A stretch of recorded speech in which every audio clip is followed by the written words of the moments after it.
March 29, 2000, San Diego Union Tribune reported, a chance discovery, this is by a very fine scholar, a chance discovery made by looking at a cast of the bones of Lucy, like we have over here, the most famous fossil of Australopithecus afarensis, shows her wrist is stiff like a chimpanzee's.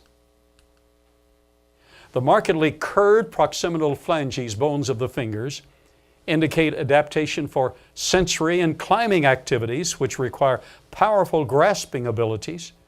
The trapezium, bones of the base of the first digit and first metacarpal, are very chimpanzee-like, metacarpal down here, chimpanzee-like in relative size and shape. Oh, looks like Lucy should be X'd out. Peter Schmidt, a paleontologist at the Anthropological Institute in Zurich, Switzerland, studied Lucy extensively and summarized his efforts as follows. Everyone had talked about Lucy as being very modern, very human. So I was surprised by what I saw. I noticed that the ribs were more round in cross-section, more like what you see in apes. Human ribs are flatter in cross-section. Oh, it gets worse and worse.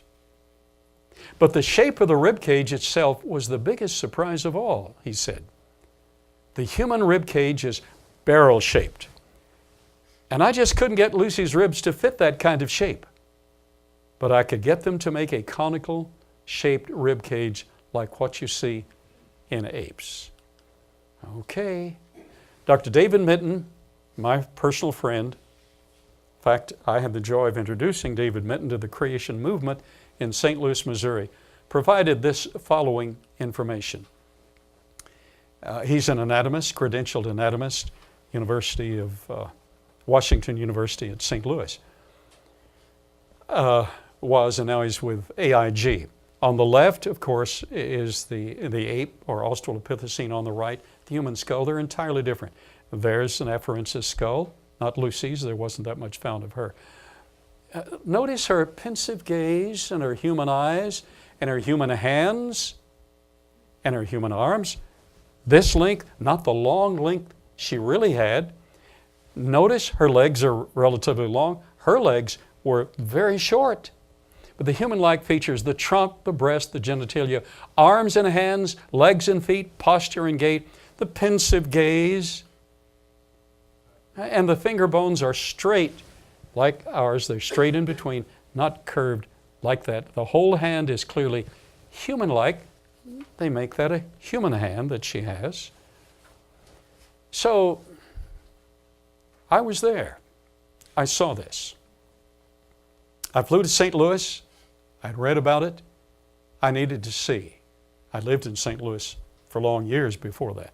I flew back to St. Louis, went to this special building they had built, the Hall of Man, there at the zoo, because they have hundreds of thousands of visitors every year.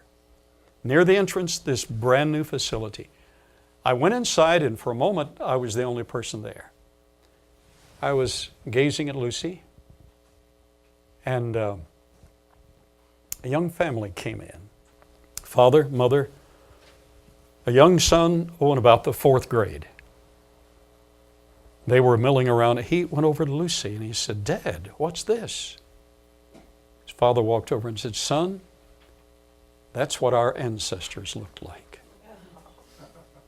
And the boy believed it. And they believed it.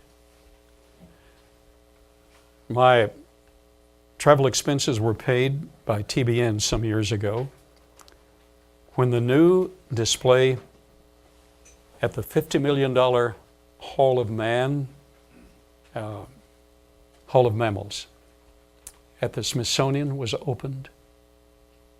And they had our earliest ancestor, which was a rat.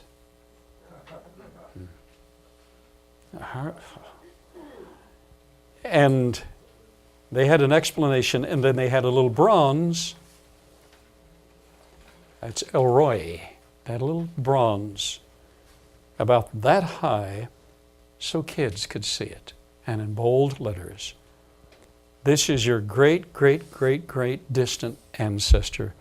Feel free to touch her. And to my sorrow, it was rubbed bright with children rubbing that rat, Elroy, which was supposedly their distant ancestor. That's all propaganda. We're meeting the players. In this series of lectures this year, all year long, I'll be lecturing on Meet the Players. The next 2 or 3 months, I'll be lecturing on Piltdown Man, Nebraska Man, Neanderthal Man. Meet the players. What are the real facts? Why did they say they're in our lineage? Were they really in our lineage? Well, we meet Lucy because she's the poster girl. Poster guy. Just poster thing. Just needs to be pulled out, but it's not going to. So did the evidence change anything? No. For those who are open-minded and willing to embrace the truth, if the evidence is genuine, it will make a difference. But for those who are willfully ignorant of whatever is given against their opinion, it's a closed door. It's a matter of the heart. It's a matter of the heart, not of the mind. Not a matter of evidence, it's a matter of the heart. So the whole hand is human-like. Look at the foot. But an ape's foot is a hand. Lucy's foot was a hand. Why did they make it a human foot with the proper toenails? She even trimmed those toenails. So what was the evidence? The evidence was the Laetoli tracts have arches and the phalanges trench, totally human, but they don't belong to the bones they found a half mile away, all scattered over long areas. You know, chimps run around with people. Why did God create monkeys? Well, they were the fun and games. And they can jump in the trees, they can flip, they can make us laugh. Kids say, well, Daddy, that kind of looks like you. Oh, son, it doesn't. You know, they didn't have television in those days. So anyhow, chimps are designed to climb and jump, not to walk like this.